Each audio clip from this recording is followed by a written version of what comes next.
Nature gave us many psychological mechanisms to help us neutralize emotional suffering.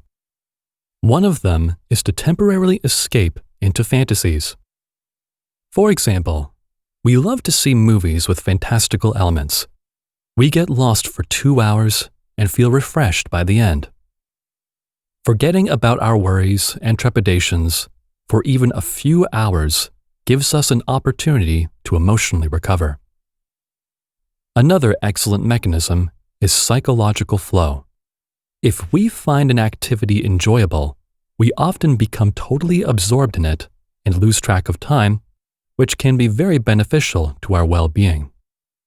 Trying to figure out how the world functions is a very rewarding activity because of the catharsis of discovery. We feel good when we discover a new idea, principle, or concept. Let's play a fantasy mental game. For the purpose of this play, let's imagine King of Discovery. This king is very curious and asks many questions when we are children. As we get older, he becomes less active and stops asking questions and looking for interesting answers. But can we wake this king up in adult life by cultivating curiosity? Many artists, writers, philosophers, and scientists believe that we can indeed keep our natural curiosity alive. Psychologists say that our childhood is dominated by 3 E's: explore, experiment, express. Can we keep this natural genetic program active our whole life? The majority of creative people do, and the rest of us should follow. Let's define curiosity as the drive to ask new and interesting questions. Intellectual and emotional discovery is a simple reward system that is almost always available to us. What makes us unique is our mental filtration system. Our ability to analyze information from the outside world is almost genetically unique. Our brain cannot make sense of anything if we pay attention to every detail from our surroundings equally, so it makes selections. This selection process is part of who you are. Imagine that the world around you is a big natural puzzle. In the beginning, you have a chaotic situation. Since we cannot process all of the information around us at once, our brain will select the most relevant things in a process that we simply call analysis. After we have selected a few small units of information, our brain will combine them in a unique way in a process that we call synthesis. In the end, we will have our interpretation of the world and events around us. What is exciting is that this system can be changed. We can select different units of information and combine them in different ways.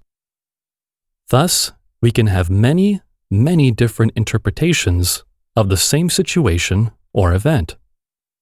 This is the beauty of our brain and our mind. We can have multiple parallel interpretations of the world at once. I think one very important activity in our lives is getting our message across. We have a deep desire to say something about what we see, what we feel, and how we make sense of the chaotic world around us. We feel connected and feel some form of mental catharsis when we share our ideas and observations. Our pattern of thinking may be universal, but so are our emotional and psychological needs. Because our pattern of thinking is built into our genetic program, it is no wonder that so many of us, especially philosophers, writers, and poets, have come to similar conclusions about the world completely independently. This is why we have to feed our king of discovery with new questions. Let's call this process where we select feelings, ideas, and values that are most important to us, while trying to remove all the background noise, mental filtration. This process of self-discovery is extremely healthy because it helps us realize what we want, what our priorities are, and where we want to go. Make no mistake, our goals and priorities can change because we ourselves can change, as can the circumstances of our lives. We have to develop the ability to find our inner wisdom in the middle of a rapidly changing and chaotic situation.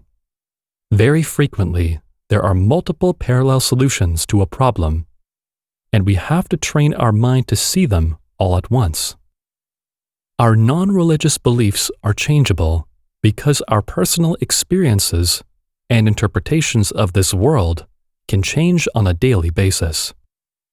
As John Updike put it, a person believes various things at various times, even on the same day. And according to an article for Ohio State News, neuroeconomist Arkady Konovalov of the University of Zurich has observed that humans try to detect patterns in their environment all the time because it makes learning easier.